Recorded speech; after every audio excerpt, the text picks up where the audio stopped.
26 जानेवारी रोजी पूर्ण महाराष्ट्रभर, सबंध महाराष्ट्रभर दिव्यांग बांधवाचं कलेक्टर कार्यालयासमोर भीक मागू आंदोलन आम्ही दिव्यांग बांधवांनी केलेले आहे।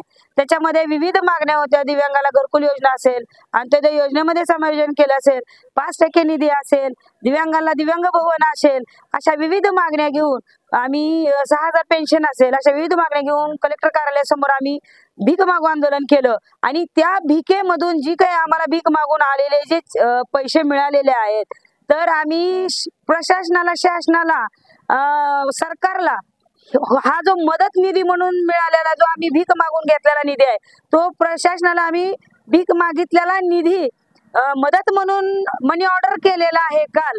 आणि सरकारला एवढंच विनंती आहे की जशी तुम्ही लाडकी बहीण योजना राबवली, तसाच आमचा लाडका दिव्यांग ही योजना राबवावी। परंतु आतापर्यंत काही कसलंही इनपुट आम्हाला दिसून आलं नसल्यामुळे जे पैठण येथील तालुक्यामध्ये आमच्या एका दिव्यांग बांधवांनी परवा आपल्या विविध मागण्यासाठी वारंवार आंदोलन करावं लागतात, वारंवार निदर्शनं करावं लागतात। याला कंटाळून आमच्या एका दिव्यांग बांधवाने आत्महत्या केलेली आहे। प्रशासनाच्या नावाने मुख्यमंत्री महोदयांना चिठ्ठी लिहून आत्महत्या केलेली आहे। खरं तर या सरकारचा जाहीर निषेध करतो।